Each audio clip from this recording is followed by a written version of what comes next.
शरद पवार आणि अजित पवार या दोन्ही नेत्यांच्या राष्ट्रवादी काँग्रेसचं विलिनीकरण होणार का? सुप्रिया सुळेंना केंद्रात मंत्रिपद मिळणार का? राज्याच्या सत्तेत रोहित पवार यांच्यासहित जयंत पाटील आणि इतर मंडळी सहभागी होणार का?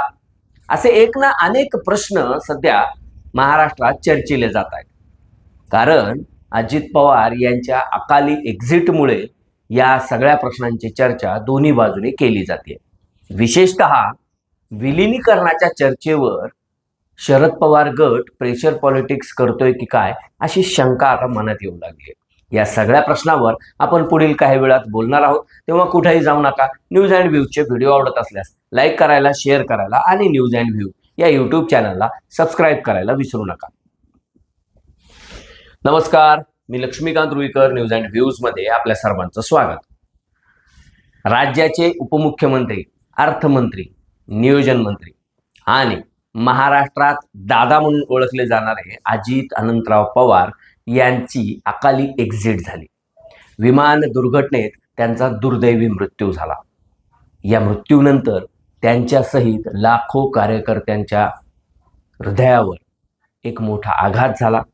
प्रत्येकाचेच डोळे पाणावले. अत्यंत दुःखद आणि दुर्दैवी अशी ही घटना घडली.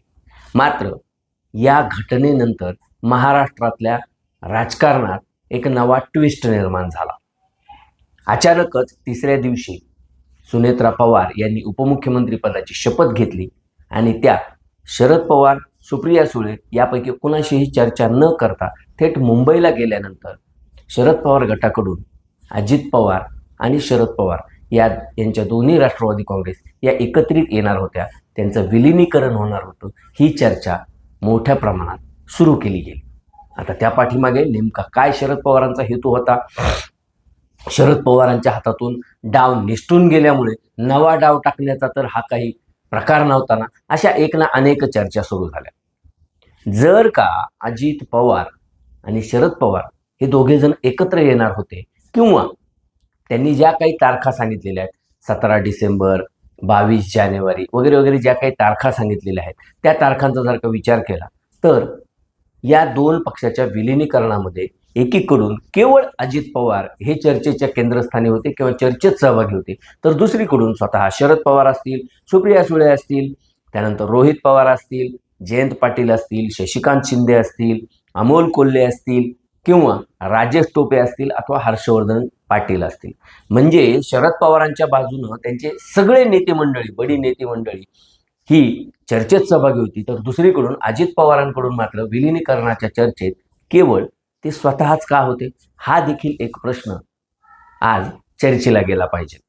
कदाचित अजित पवार यांना विलिनीकरण होऊ नये यासाठी सुनील तटकरे, छगन भुजबळ, धनंजय मुंडे आणि प्रफुल्ल पटेल यांच्यासहित सगळ्या मोठ्या दिग्गज वरिष्ठ नेत्यांचा विरोध तर नव्हता ना.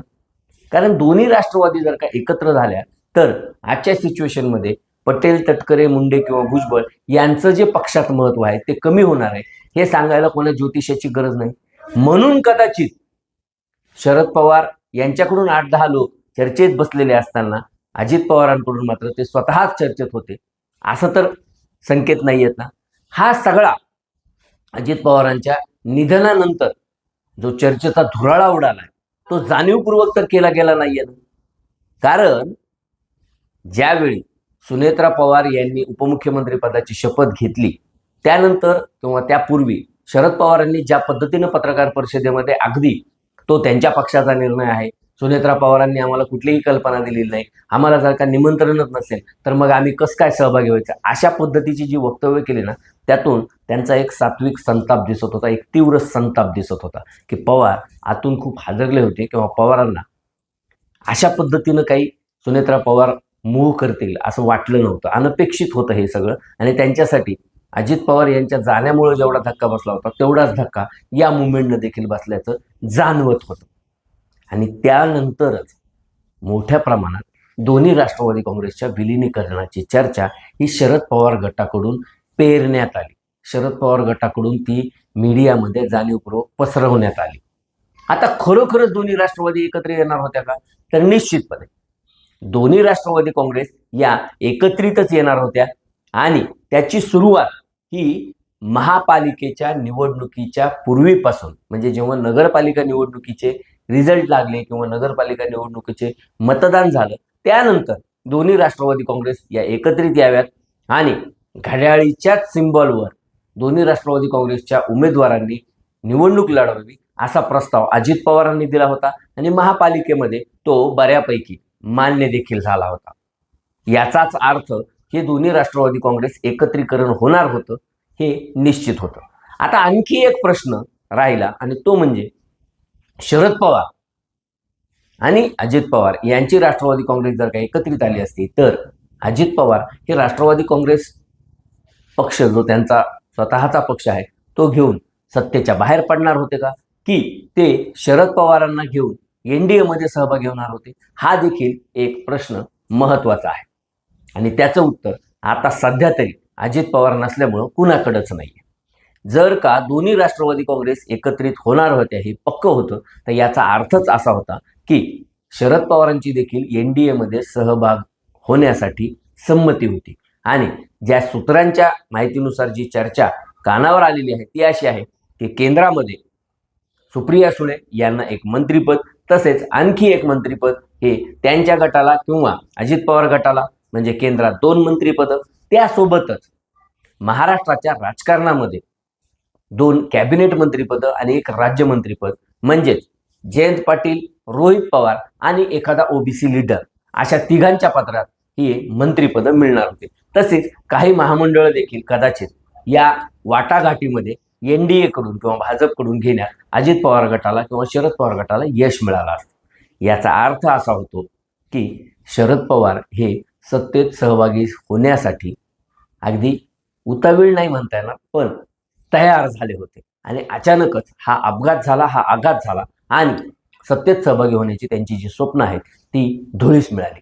आणि त्याच्यामुळेच आता जर का सत्तेत सहभागी व्हायचं असेल तर अगोदर विलिनीकरण करणं गरजेचं आहे आणि विलिनीकरण केल्यानंतर बार्गेनिंग पॉवर वाढेल, कारण केंद्रात शरद पवारांची 8 खासदार आहेत आणि त्यामुळेच ती बार्गेनिंग पॉवरच्या माध्यमातून केंद्रात आणि राज्यात सत्तेत जास्तीत जास्त वाटा कसा मिळावा किंवा मिळवता येईल याचे आडाखे कदाचित शरद पवार गटाकडून मांडले जाऊ लागलेले आणि त्याच्यामुळेच सहानुभूती किंवा दुःख हे बाजूला सारून जाणीवपूर्वक एकत्रीकरण किंवा विलिनीकरण करावं ही अजित पवारांची शेवटची इच्छा होती, असा एक मुलामा आता दिला जातोय आणि भावनिक राजकारण करण्याचा प्रयत्न हा शरद पवार गटाकडून केला जातोय.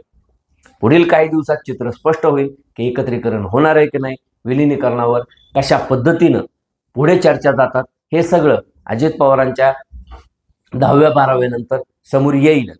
पण तुर्तास जी माहिती मिळते आहे त्यानुसार शरद पवार यांना न सांगता सुनेत्रा पवार यांनी जो शपथविधी घेतला किंवा त्यांना शपथ घेण्यासाठी ज्या पाटील, तटकरे, भुजबळ आणि मुंडे यांनी आग्रह केला त्या सगळ्यांवर आता जर का मात द्यायची असेल तर विलिनीकरण हे आपल्या अटी आणि शर्तीवर करण्यासाठी शरद पवार पुरजोर प्रयत्न करतायत अशी तरी सध्या चर्चा सुरू आहे. तुर्तास इतकंच.